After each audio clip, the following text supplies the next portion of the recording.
बच्चों, अब हम इस तंत्र के अंतर्गत एक और टर्मिनोलॉजी की बात करते हैं, प्लांट सक्सेशन की, यानी पादप अनुक्रमण की बात करते हैं। तो आपने ऐसे घने गहरे जंगल देखे हैं, कभी आप उन जगहों पर घूमने गए होंगे तो आपको बहुत बड़े बड़े वृक्ष दिखाई देते हैं। तो ये जंगल जो है वो बने कैसे होंगे, उसकी शुरुआत कैसे हुई होगी, यहाँ कभी बाढ़ तूफान आ जाता है तो वहाँ पर फिर से जीवन कैसे चालू हो जाता है, तो वो प्रक्रिया कैसे होती है, उसी को ही अभी हम समझने का प्रयास करेंगे। तो एक टर्मिनोलॉजी है अनुक्रमण, सक्सेशन जिसको कहते हैं। तो ये क्या है, एक निर्धारित दिशा में बढ़ने वाली व्यवस्थित प्रक्रिया है और समय के साथ जो है वहाँ के जो जाति समुदाय हैं उनकी संरचना में धीरे धीरे परिवर्तन होते जाता है। तो यदि हम इसको देखें कि अनुक्रमण जो है समुदाय के विकास का व्यवस्थित प्रक्रम होता है, किस तरीके से व्यवस्था में ये चलता है, धीरे धीरे ये आगे बढ़ता है और समय के साथ साथ समुदाय की जाति संख्या में और उसकी संरचना में भी परिवर्तन होते जाता है। तो कोई भी समुदाय कह लें, किसी भी जगह का, किसी भी पारितंत्र का कह लें, वो समुदाय स्थिर नहीं होता है, उसमें हमेशा परिवर्तन चलता रहता है। भले ही बाहरी दृष्टि से हम देखते हैं तो वो हमें स्थिर दिखाई देता है, लेकिन अंतर में उसमें परिवर्तन होते रहते हैं। तो शुरुआत कैसे होती है उसको हम देखते हैं कि जो कहीं भी वेजिटेशन का बनना, यानी जो शुरुआत हो रही है उसमें सबसे पहले होती है उत्पत्ति, फिर होता है उसका विकास, फिर उसकी प्रौढ़ावस्था आती है और एक अवस्था ऐसी आती है कि उसकी मृत्यु भी होती है। तो अंतिम अवस्था को हम कहते हैं क्लाइमेक्स, यानी कोई भी स्थान जो है वहाँ जब तक क्लाइमेक्स स्टेज तक में नहीं आता तब तक वहाँ जो है वहाँ परिवर्तन चलता रहता है, और जब क्लाइमेक्स स्टेज आ गया यानी वो वहाँ की वेजिटेशन इस तरीके की हो गई तो वो फिर पारितंत्र जो है वो स्थिर हो जाता है। तो यदि हम अनुक्रमण को समझने का प्रयास करें तो असल में अनुक्रमण क्या है, वह प्राकृतिक प्रक्रिया है जिसके द्वारा कोई क्षेत्र क्रमिक रूप से विभिन्न समूहों या जैविक समुदायों के द्वारा परिपूर्ण हो जाता है। परिपूर्ण हो जाता है मतलब अब वहाँ परिवर्तन की जो संभावना है वो बहुत कम रहती है, या कहना चाहिए वो बहुत स्लोली प्रोसेस में होता है। तो अनुक्रमण के द्वारा पारितंत्र में जीवित घटकों की उत्पत्ति होती है, उनकी एजिंग होती है। वहाँ के जो जैविक घटक हैं, माने पहले उत्पत्ति हुई फिर उनकी एजिंग हो रही है, और जो प्लांट सक्सेशन में जो मध्यवर्ती चरण रहते हैं, स्टेप्स रहते हैं, उनको सीयर कहते हैं यानी क्रमक कहते हैं, और अंतिम स्टेज को हम कहते हैं क्लाइमेक्स कहते हैं। और इसके प्रकारों की हम बात करें क्योंकि ये प्रकार भी हमें जानने जरूरी है। आगे हम हाइड्रोस्टर और जीरोस्टर की हम डिटेल में कैसे व्यवस्था होती है, प्राकृतिक व्यवस्था, उसको समझने का प्रयास करेंगे। तो अभी सबसे पहले हम उत्पत्ति विकास के आधार पर ही कौन कौन से प्रकार हैं उसको देखते हैं। तो सबसे पहला इसका प्रकार जो है प्राथमिक क्रमक, यानी प्राइमरी सीयर जो है वो क्या होता है। तो ऐसे स्थान जहाँ पर पहले कभी जीवन नहीं था, तो वहाँ पर कैसे ये जीवन की शुरुआत होगी, यहाँ कहना चाहिए प्लांट कम्युनिटी कैसे आगे बढ़ेगी, तो ये प्राथमिक सीयर कहलाता है। तो यहाँ पर असल में कुछ एग्जाम्पल्स यदि हम सोचने का प्रयास करें, जैसे ज्वालामुखी से बने हुए आइलैंड्स हैं, या फिर रेतीली भूमि है, रेतीली ज़मीन है, रेत के टीले हैं, पथरीले चट्टाने हैं जहाँ पर जीवन संभव नहीं है, तो वहाँ पर कैसे ये जीवन स्टार्ट होगा, यानी ये प्लांट सक्सेशन कैसे विकसित होगा, तो ये प्राइमरी कहलाता है। वहाँ भी धीरे धीरे होता जाता है। अब दूसरा जो है द्वितीयक है, ये किसी कारणवश जैसे बाढ़ आ गई, तूफान आ गया, या और कोई ऐसी पारिस्थितिक घटना घट गई, यानी कहना चाहिए वन में आग लग गई, तो फिर से यदि वहाँ पर जब पुनः स्थापना हो जा रही है तो वो कहलाता है द्वितीयक सीयर। तीसरा होता है ऑटोजेनिक। तो यहाँ पर क्या होता है, वहाँ के जो जैविक घटक हैं वो वहाँ की परिस्थितियों के अनुसार धीरे धीरे परिवर्तित होते चले जाते हैं। तो एक समुदाय जो है उसका प्रतिस्थापन नए समुदाय के द्वारा ले लिया जाता है, मतलब जिन्होंने अपने आप को अनुकूलित कर लिया, अपने अनुसार वहाँ के वातावरण के अनुसार अपने आप को ढाल लिया, तो ये होता है ऑटोजेनिक। एक और प्रकार है एलोजेनिक।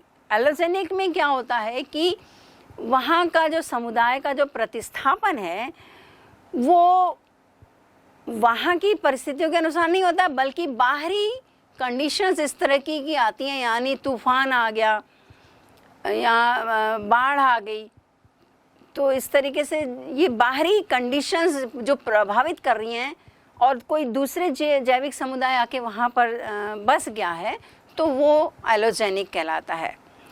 और एक और होता है अभिप्रेरित। अभिप्रेरित मतलब ये मनुष्य अपनी इच्छा के अनुसार कहीं पर ये सक्सेशन करा रहा है, तो ये उसका प्रकार होता है। और एक और होता है स्थल के आधार पर, तो स्थल के आधार पर दो होते हैं, एक हाइड्रोस्फीयर होता है और एक जीरोस्फीयर होता है।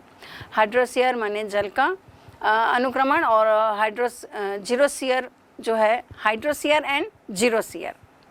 तो बच्चों, हमने पादप अनुक्रमण की बात की थी कि वो क्या है, कैसे पादप समुदाय जो है उसका विकास होता है, और हमने उत्पत्ति के आधार पर भी बात कर ली थी कि इसके कितने प्रकार हैं। अब हम देखते हैं कि ये जो अनुक्रमण है स्थल के आधार पर भी ये पाया जाता है, और ये दो प्रकार का होता है। जैसे आप देख रहे हो हाइड्रोस्फीयर और जीरोस्फीयर। हाइड्रोस्फीयर मतलब होता है जलक्रमक, और जीरोस्फीयर का मतलब है मरुद्भिद वाले जगहों में, यानी ऐसे जगह जहाँ पर नग्न चट्टानें होती हैं, या फिर ऐसे जगह जहाँ पर पानी की कमी पाई जाती है, वहाँ पर भी पादप समुदाय का कैसे विकास होता है, ये स्थल के आधार पर हम पादप अनुक्रमण को पढ़ेंगे।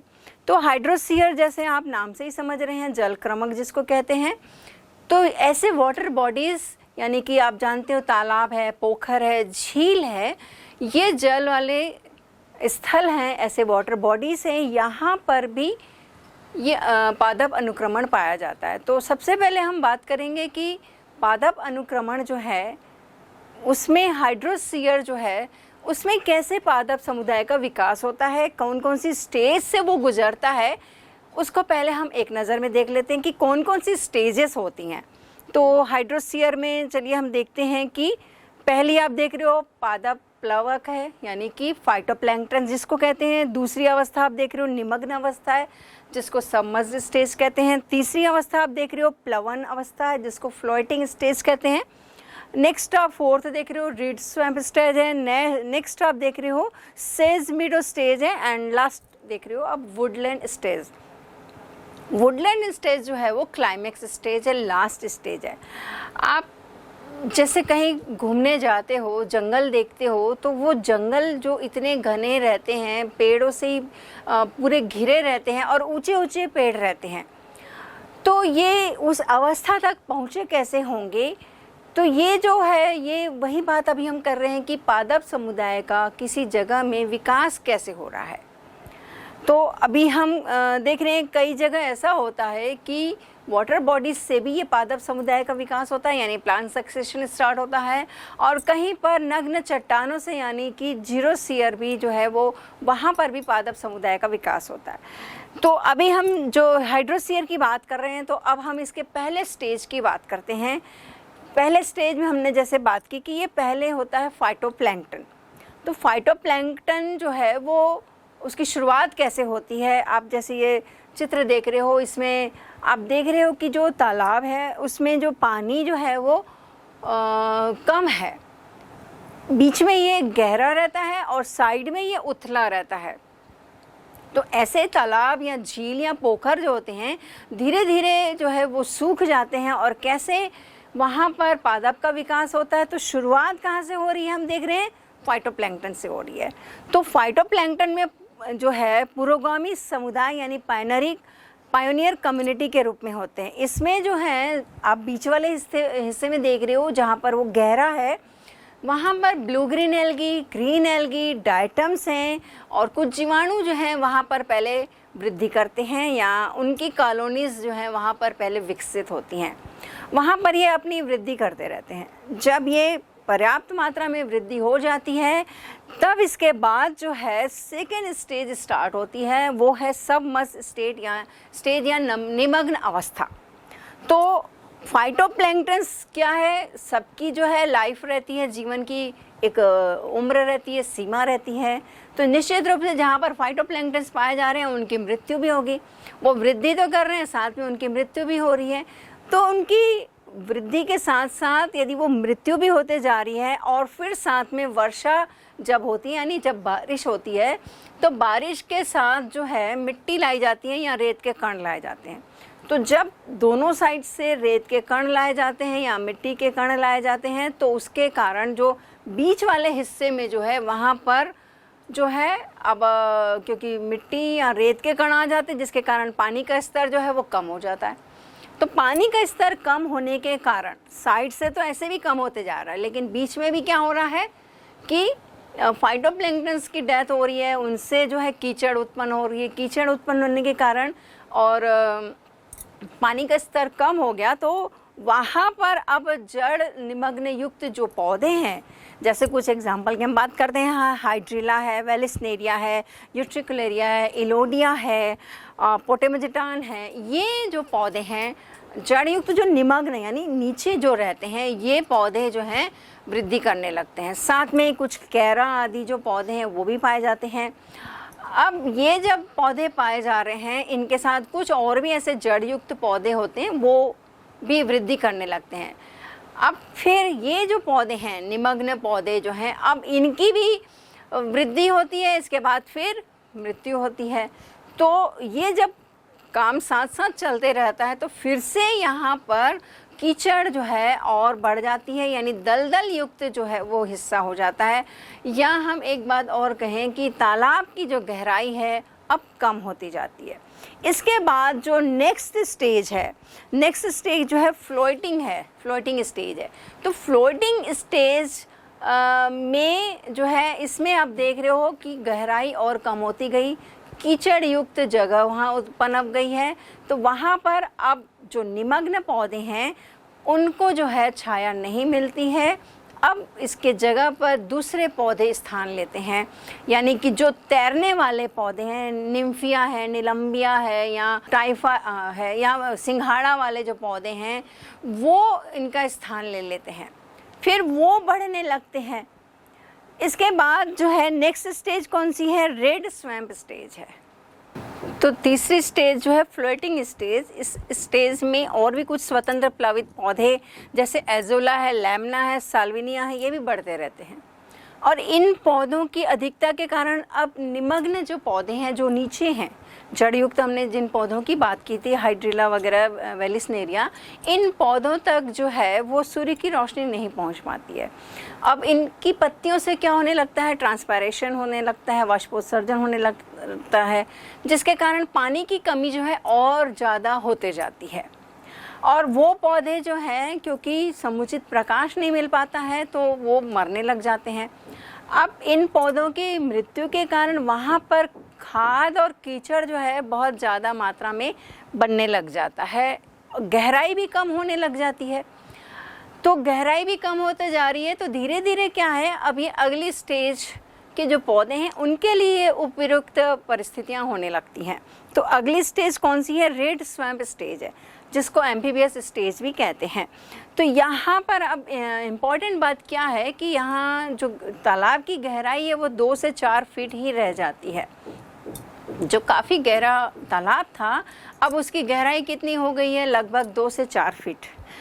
अब यहाँ पर ऐसे पौधे ही वृद्धि करते हैं, या कहना चाहिए पनपते हैं, जिनका प्रकाश संश्लेषी भाग जो है, यानी पत्तियाँ जो हैं वो ऊपर में रहती हैं, यानी हवा में रहती हैं, पानी से ऊपर।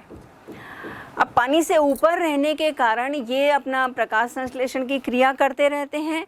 और ये कुछ एग्जाम्पल जैसे हैं, सिरपस है, टाइफा है, सेजिटेरिया है। और इनकी पत्तियां जो है ट्रांसपायरेशन करके पानी को उड़ाते रहती हैं। धीरे धीरे पानी, आप देख रहे हो कैसे जो एक तालाब था वो धीरे धीरे कीचड़ दलदल वाले स्थल में बदल गया। धीरे धीरे अब इसका पानी जो है और उड़ते जा रहा है, यानी इसमें पानी की और कमी होती जा रही है। तो अब यहाँ जो भूमि है वो छिछली हो जाती है, शैलो हो जाती है, दलदल युक्त हो जाती है। अब ये जो छिछली हो गई है कहना चाहिए, अब ये एम्फीबियस पौधों के जीवित रहने के लिए अनुकूल नहीं रहती है। तो अब ये पौधे भी क्या होते हैं, धीरे धीरे मरने लग जाते हैं।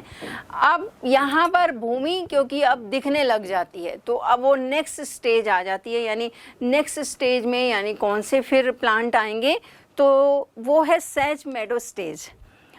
अब ये मैट लाइक जालीनुमा जो वनस्पतियां हैं, साइप्रेसी या ग्रैमिनी कुल के जो पौधे हैं, उसके कुछ एग्जांपल्स हैं, जैसे कैरेक्स है, जंकस है, साइप्रस है, इलोकैरस है। ये जो है यहाँ पर अब पनपने लग जाते हैं, यानी उनके लिए ये जो परिस्थितियाँ हैं काफ़ी अनुकूल होती हैं। यहाँ अब पानी बहुत कम हो जाता है, भूमि शुष्क हो जाती है, इवन भूमि दिखाई भी देने लग जाती है। वाष्पीकरण भी आप देख रहे हो बहुत तेज़ी से होता जा रहा है, भूमि अब स्पष्ट दिखाई दे रही है। तो दलदली वनस्पति के लायक अब वो जगह भी नहीं रहती है, तो धीरे धीरे ये अब झाड़ियाँ का विकास होने लग गया। अब इसके बाद और भी ये भूमि शुष्क होती जाएगी, जिसके लिए और अगली स्टेज जो है वो है वुडलैंड स्टेज। अब पूरी भूमि कैसे हो गई, जो पानी था तालाब का फिर शुष्क हो गया, फिर दलदली हो गई, फिर आखिरी स्टेज आपने देखा कि पूरी ये सूखी हो गई भूमि। तो यहाँ पर अब वुडलैंड स्टेज आती है, जहाँ पर कुछ झाड़ियाँ वृद्धि करने लग जाती हैं, जैसे सैलेक्स है, कॉर्नस है, पॉपुलस है, एल्मस है। साथ में यहाँ पर जो माइक्रो ऑर्गेनिज्म है वो जो है यहाँ खनिजीकरण की क्रिया करते हैं, यानी मिनरलाइजेशन की क्रिया करते हैं, ताकि यहाँ की भूमि में बहुत ज़्यादा मिनरल्स जो हैं वो बनने लग जाते हैं। जब ये पूरी भूमि सूख गई तो अब इसकी लास्ट स्टेज जो है वो क्लाइमेक्स स्टेज है, या फॉरेस्ट स्टेज है, या कहना चाहिए वन अवस्था है, वो पहुंचती है।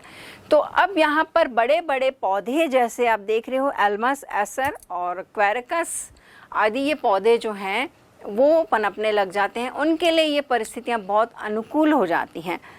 तो इस तरह से बच्चों आपने देखा कि हाइड्रोस्फीयर जो है, जल क्रमक जो है, वो कैसे एक वाटर बॉडी जो है, तालाब, झील या पोखर जो है, यदि वहाँ पर ऐसी परिस्थितियाँ आ गई हैं कि धीरे धीरे वहाँ पानी कम होते जा रहा है, तो वहाँ पर कैसे एक पादप समुदाय जो है वो विकास करता है, और पूरी वो लैंड जो तालाब के रूप में पहले थी वो सूख जाती है, और वहाँ कैसे बड़े बड़े पौधे जो है और वृक्ष जो हैं वो पनपने लगते हैं।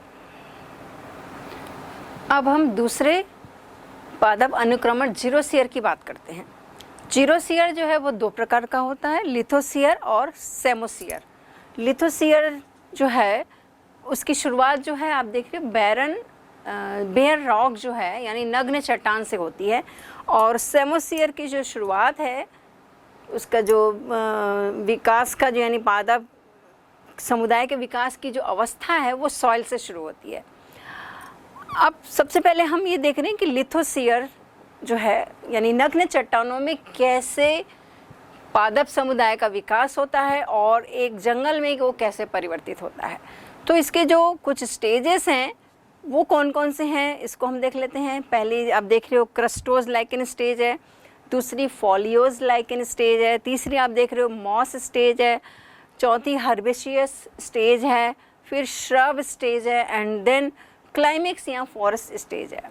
तो जीरोसियर कहते हैं किसको हैं, तो ऐसे स्थान जहाँ पर नग्न चट्टानें हैं या वायु द्वारा लाए गए प्रवाहित मृदा है, यानी जो बहने वाली जो मृदा है वहाँ पर, या बहुत ही कम पानी वाले स्थल, ऐसे स्थल तो जहाँ पर पादप समुदाय के विकास के जो विभिन्न चरण से गुजरता है उसको हम जीरोसियर कहते हैं। अब ये पहली स्टेज जो है क्रस्टोज लाइकन स्टेज जो है वो कैसे, उनमें कौन से पादपों का विकास होता है आप देख रहे हैं, क्योंकि ये नग्न चट्टानें हैं और हम ऐसी भी बात कर रहे हैं कि जहाँ पर पानी की बहुत ज़्यादा कमी है, और जीरो का मतलब ही आप समझ रहे हो कि ऐसे मरुस्थल जहाँ पर पानी की कमी होगी। तो यहाँ पर परिस्थितियाँ बिल्कुल उलट हैं। जैसे हमने हाइड्रोस्फीयर की बात की थी, वहाँ तो पानी था और पानी ट्रांसपायरेशन के थ्रू उड़ रहा था, लेकिन यहाँ पर क्या परिस्थिति है, यहाँ पर जो है सूर्य का प्रकाश सीधे पड़ रहा है, पानी की बहुत ज़्यादा कमी है और इन नग्न चट्टानों पर केवल वही विशिष्ट वनस्पतियाँ ही पौधे वह उग सकते हैं जो अत्यधिक पानी की कमी को सह सकें या उनमें ऐसी क्षमता हो कि पानी की कमी होने पर भी वो जीवित रह सकते हैं।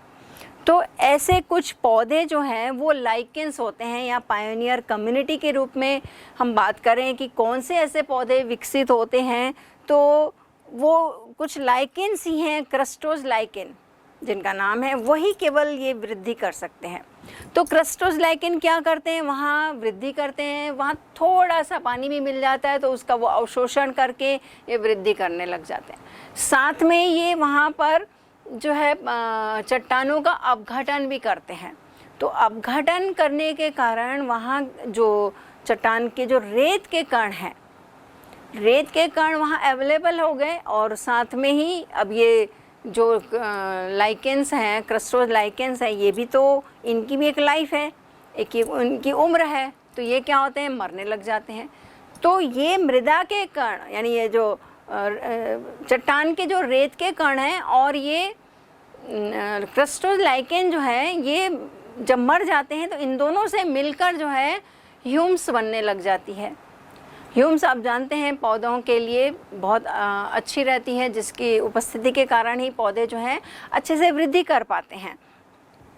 तो ये साथ में और क्या करते हैं, ये जो लाइकेंस हैं वो दूसरी चट्टानों पर भी अपने खंडों का विकर्णन करते हैं, डिस्पर्सल करते हैं हवा के द्वारा, एक चट्टान से दूसरे चट्टानों पर चले जाते हैं। तो वहाँ भी वही प्रोसेस करते हैं, धीरे धीरे वो वृद्धि करेंगे। उनकी डेथ होने के बाद वो वहाँ के रेत के कणों में मिलकर ह्यूम्स का निर्माण करने लग जाते हैं। तो धीरे धीरे ये जो है वहाँ पर ह्यूम्स अब कहना चाहिए बनने स्टार्ट हो गई है। अब ये क्रस्टोज लाइकेन के बाद ये जो श्रवण कर रहे हैं, अम्ल का भी श्रवण कर रहे हैं और ह्यूम्स भी जो बना रहे हैं, इसके बाद दूसरी स्टेज स्टार्ट होती है फॉलिएज लाइकेन स्टेज की। तो सेकेंड स्टेज इसकी क्या है, फॉलिएज लाइकेन स्टेज है। तो रॉक्स में लाए गए परिवर्तन के कारण अब जो है कि वो क्रस्टोज लाइकेन जो है धीरे धीरे ख़त्म होने लग जाते हैं। उनके स्थान पर, क्योंकि अब ह्यूम्स की मात्रा बढ़ गई, तो दूसरे पौधे उनका स्थान ले लेते हैं, वो है फॉलिएज लाइकेन।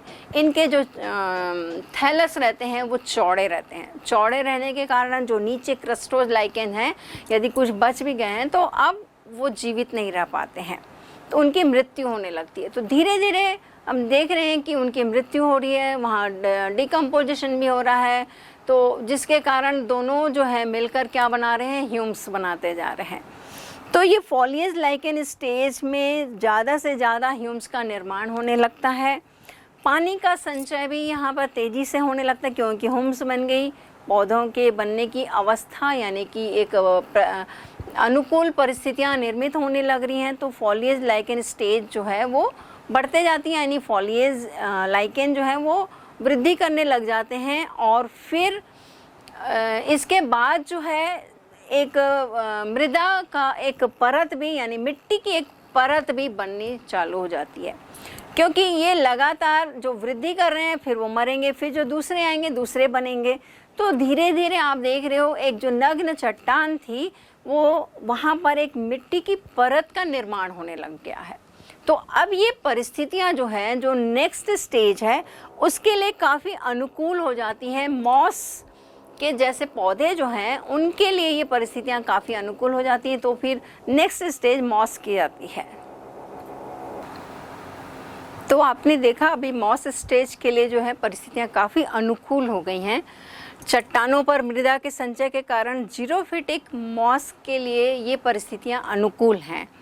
तो यहाँ पर कौन कौन से पौधे विकसित होंगे, ग्रेमिया है, फाइटो पॉलीटाइकम है, टार्टुला है, ये मॉस के पौधे जो है विकसित होते हैं। अब इनके जो स्पोर्स हैं हवा के माध्यम से दूसरी जगहों पर भी जाते हैं, ताकि वहाँ पर भी जो है मिट्टी का जो निर्माण है वो काफ़ी ज़्यादा होने लग जाता है।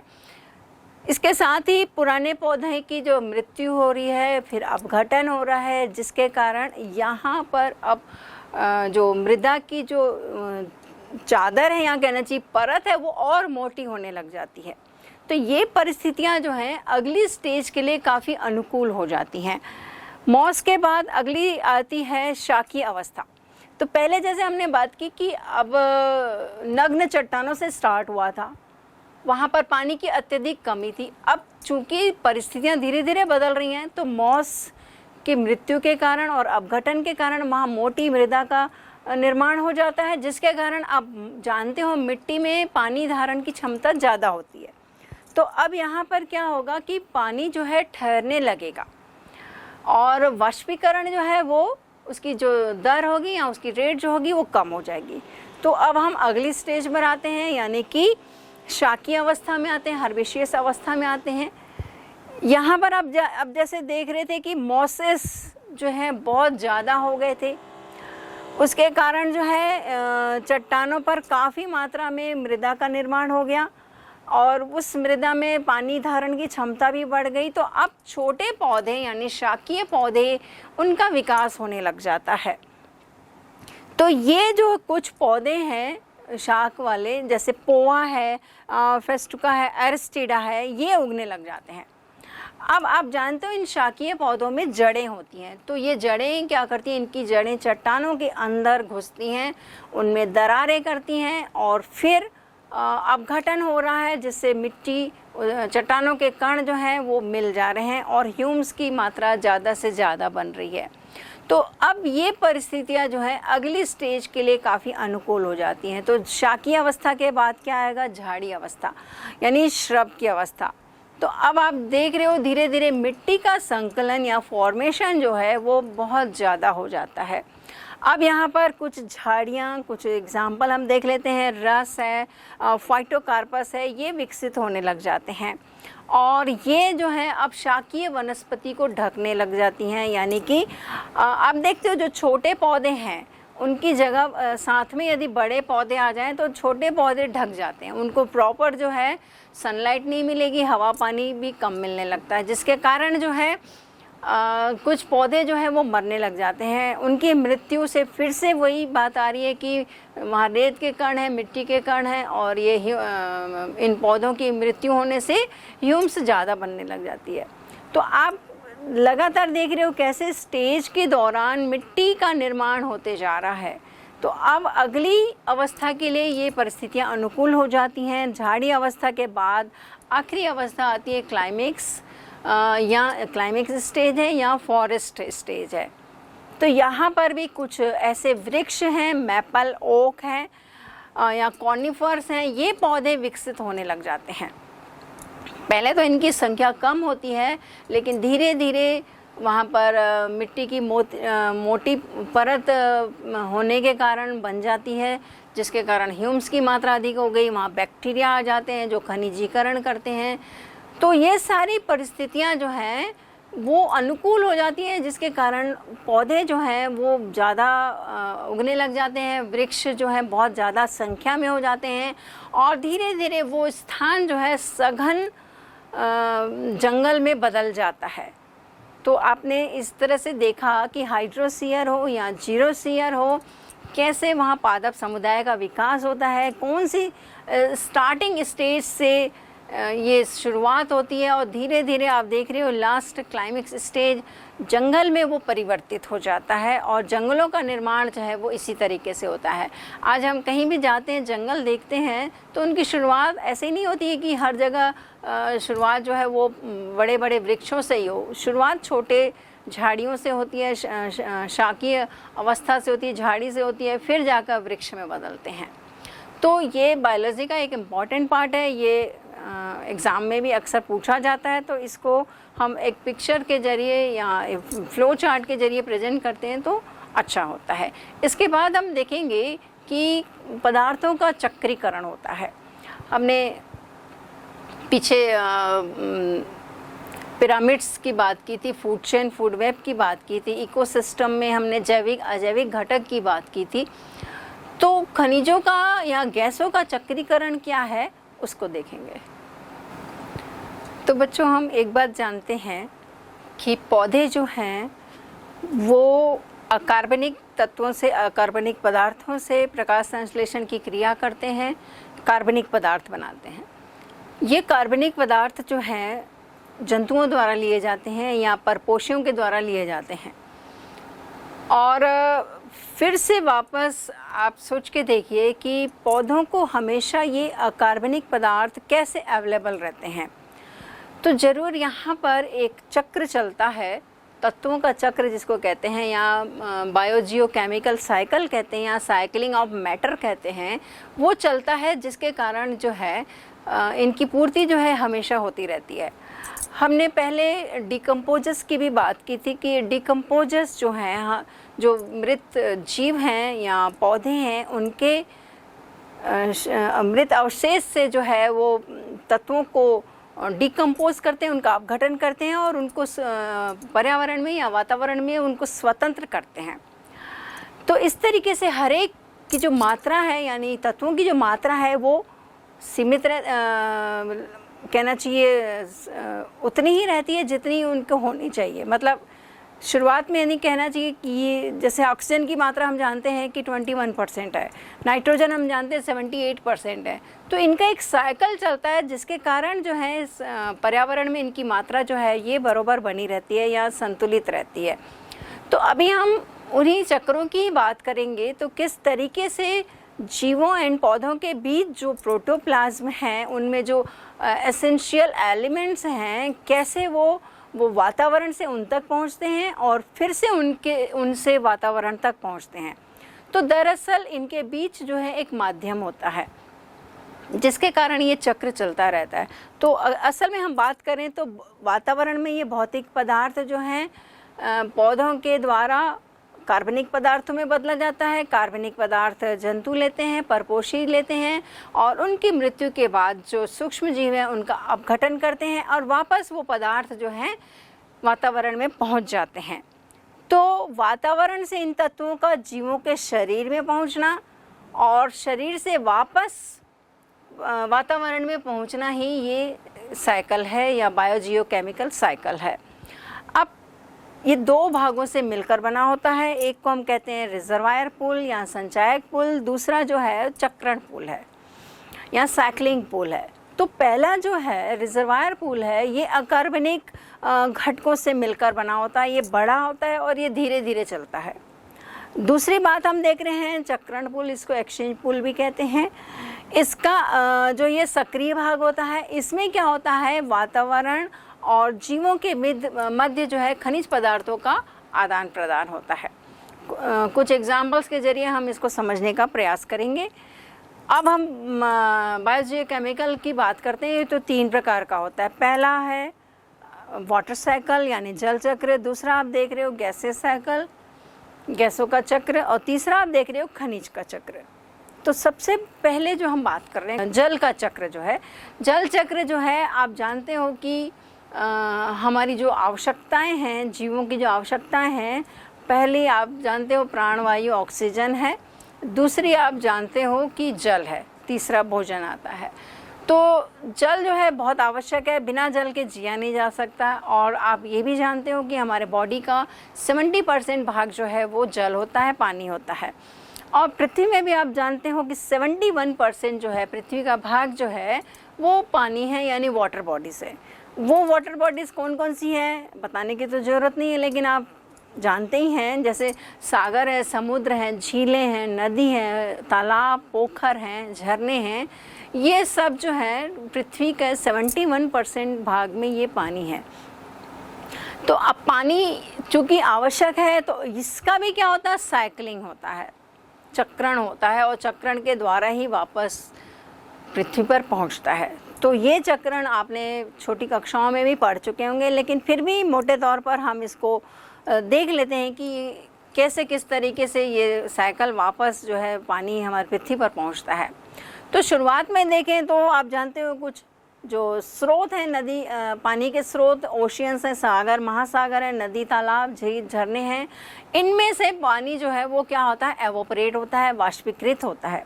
सूर्य की किरणों से ये वाष्पीकृत होता है, जल वाष्प के रूप में ये ऊपर हवा में, वातावरण में आता है। दूसरा एक साधन आप देख रहे हो प्लांट्स के ज़रिए भी ट्रांसपायरेशन होता है। तीसरा एक साधन और है, मिट्टी के द्वारा एवोपरेशन होता है। तो ये सब के द्वारा ये जल जो है वो कहाँ पहुँच रहा है, हवा में, बादलों में, हवा में पहुँच रहा है। वहाँ पर हवा तेज़ चलती है, ये संघनित होते हैं, कंडेंसेशन प्रोसेस होती है जल वाष्प की, और फिर बारिश की बूंदों के रूप में, या कहना चाहिए पहले बादल बनते हैं, और बादल बनने के बाद फिर वो बारिश के रूप में नीचे आते हैं, और फिर ये बारिश का जो पानी है आपका कुछ भूभाग में नीचे चला जाता है और मोस्टली जो है वापस समुद्र में पहुंच जाता है। तो इस तरीके से ये हमने पहला जो है जल चक्र की बात की कि जल जो है किस तरीके से चक्र के द्वारा वापस हमारे पृथ्वी पर पहुंचता है। अगर ये चक्र बिगड़ता है, अब जानते हैं कि कई सारी चीज़ें जो है अभी मुश्किलें आ रही हैं, पानी की कमी हो जा रही है, या ग्लोबल वार्मिंग के कारण आप जान रहे हो समुद्र का तल बढ़ रहा है। तो ये हमारे ह्यूमन बीइंग की एक्टिविटीज़ के कारण ही ये डिस्टर्बेंस होता है। इसलिए कोशिश करनी चाहिए कि हमारा जो एनवायरनमेंट है, पर्यावरण जो है, वो बैलेंस पोजीशन में रहे, ताकि हर एक चीज़ की, आप जैसे इस इकोसिस्टम चैप्टर में अपने हर एक चीज़ को भी देखा कि कैसे हर एक चीज़ का इम्पोर्टेंस है, चाहे वो अजैविक घटक हो चाहे वो जैविक घटक हो। फूड चेन में भी हमने देखा, फूड वेब में भी देखा, हर एक ऑर्गेनिज्म की इम्पोर्टेंस बनी रहती है। तो इसी तरीके से ये साइकिल भी जो है बरोबर चलते रहें, और इनका बैलेंस जो है या इनकी क्वांटिटी जो है वो बराबर इस पर्यावरण में बनी रहे, तो हमारी जो मानवीय जो एक्टिविटीज़ हैं वो पर्यावरण के अनुकूल होने चाहिए। तो अब हम इसके बाद दूसरे और गैसेस चक्र की बात करते हैं, जिसमें हम बात करेंगे कार्बन डाइऑक्साइड यानी कार्बन साइकिल की बात करेंगे, और ऑक्सीजन साइकिल की बात करेंगे। तो बच्चों अब हम कार्बन साइकिल की बात करते हैं। कार्बन आप जानते हो सभी जीवधारियों के निर्माण करने में एक मुख्य संघटक पदार्थ होता है। कार्बन जैसे हम कार्बनिक पदार्थ लेते हैं, कार्बोहाइड्रेट है, प्रोटीन है, फैट है, लिपिड है, विटामिन्स हैं या न्यूक्लिक एसिड है, इसमें ये कार्बन जो है वो मुख्य तत्व होता है। तो ये कार्बन का जो मुख्य स्रोत है वो कहाँ पर है? वो जल और वायुमंडल में रहता है। अब उसका परसेंटेज की बात करते हैं तो ये कुछ एबायोटिक कंपोनेंट्स में भी होता है। कार्बोनेट युक्त चट्टानें होती हैं, लाइमस्टोन्स होते हैं जिसमें कार्बन मुख्य पदार्थ होता है। और यदि हम हवा में बात करें तो ये सी जो है, कार्बन जो है CO2 के रूप में रहता है। उसका परसेंटेज क्या होता है? 0.03%। अगर हम जल में देखें तो 0.1% होता है। ये कार्बन डाइऑक्साइड जो है जल में घुली रहती है। आप जानते हो एक्वेटिक प्लांट्स होते हैं, एक्वेटिक प्लांट्स को भी फोटोसिंथेसिस प्रोसेस करने के लिए CO2 चाहिए रहती है। तो ये CO2 जो है उन जल में वो घुलित रहती है, डिज़ोल्व रहती है। और कोल और पेट्रोलियम आप जानते हो फॉसिल फ्यूल्स हैं जो काफ़ी कहना चाहिए वर्षों के बाद जो मृत अवशेष रहते हैं उनसे ये बनते हैं, फॉसिल फ्यूल्स बनते हैं। तो उसमें भी ये कार्बन रहता है।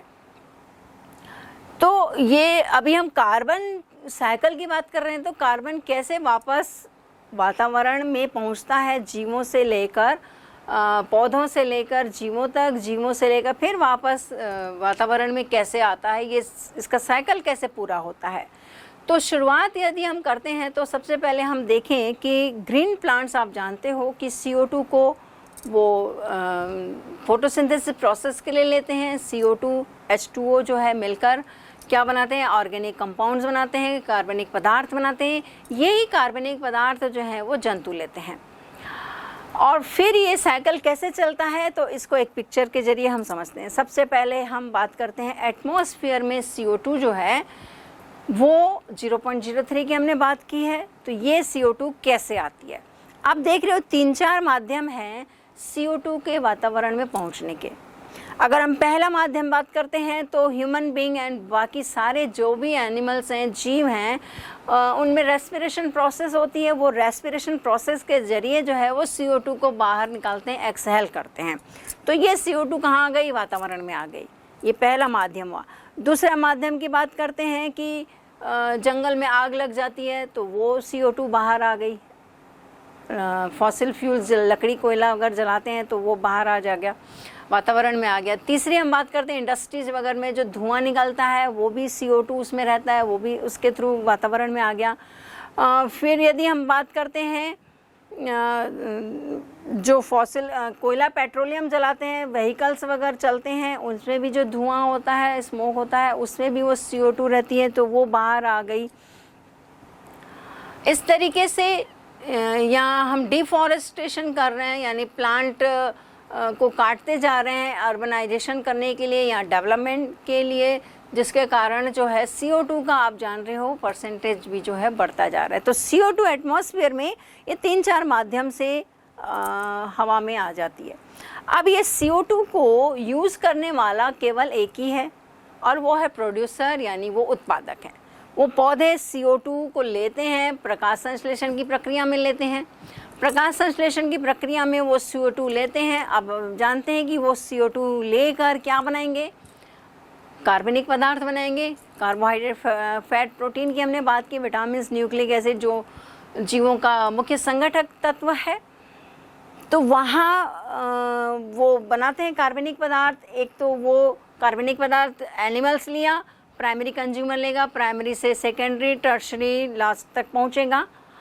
इसके बाद अब क्या होगा, इनके जो मृत्यु होने के बाद अब घटक क्या करेंगे, इनका अब डिकम्पोजिशन करेंगे, अपघटन करेंगे।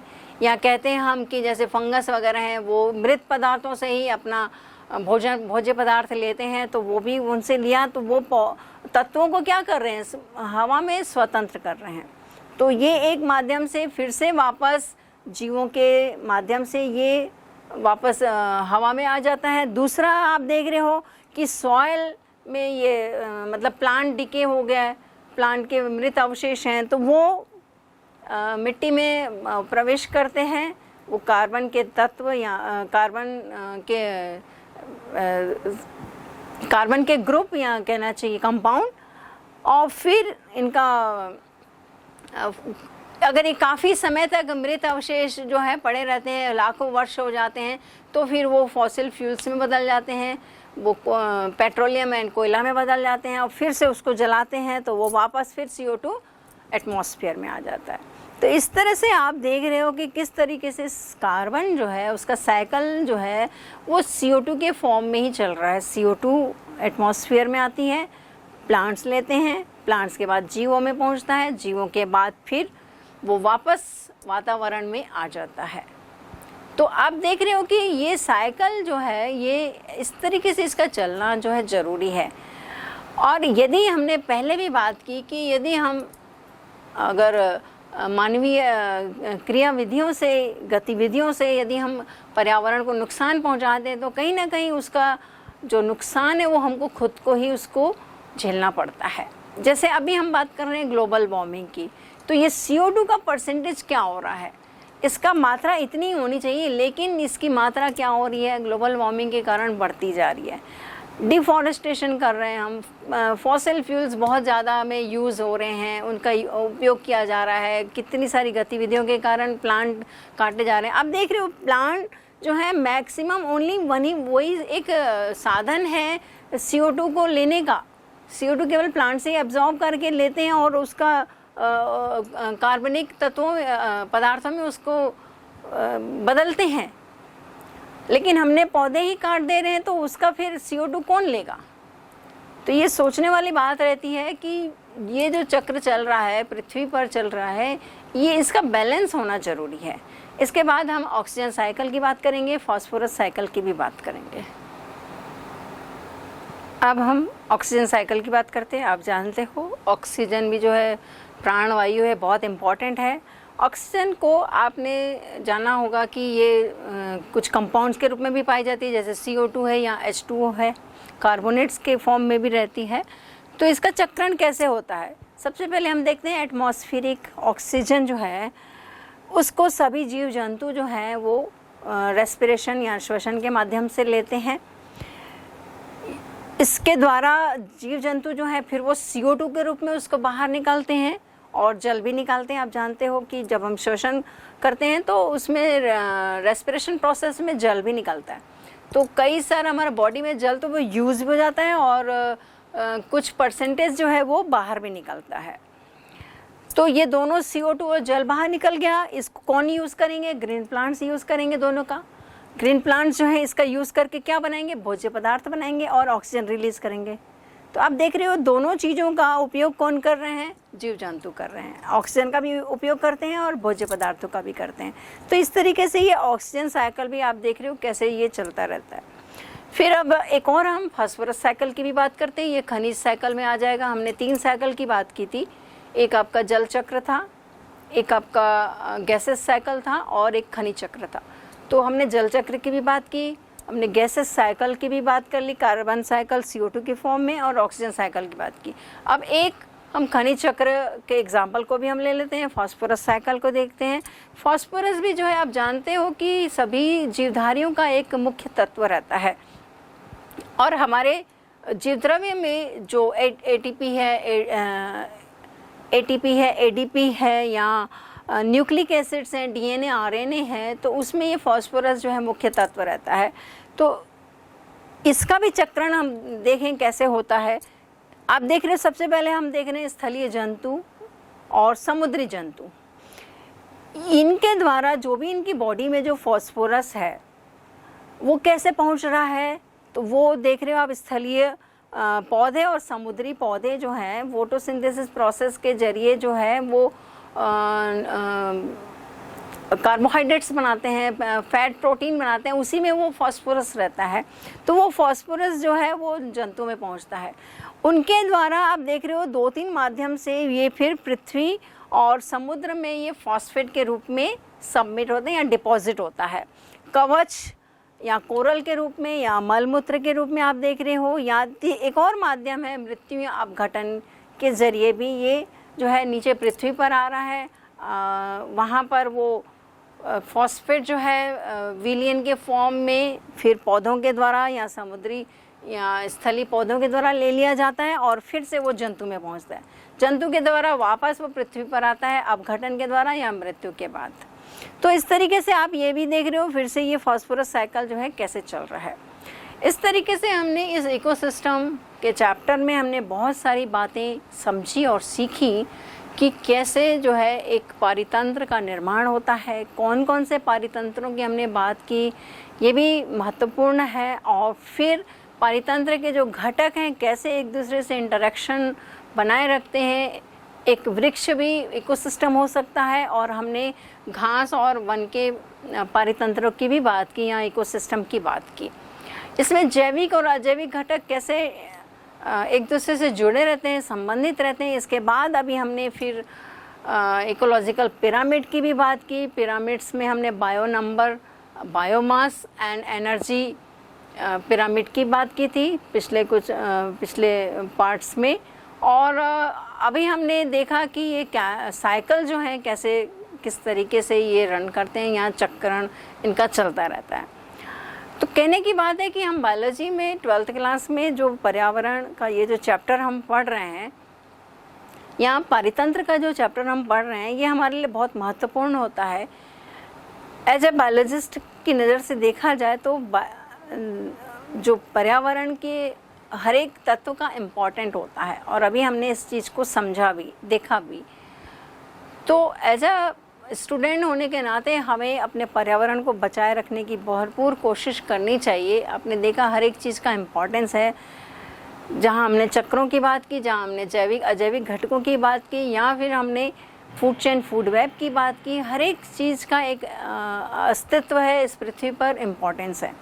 तो ये चैप्टर जो है ये परीक्षा की दृष्टि से भी महत्वपूर्ण है और इसमें से भी क्वेश्चंस आते हैं। तो इस तरीके से हम इसको अच्छे से समझकर हम अपने आंसर को बहुत बेहतर बनाने की कोशिश कर सकते हैं।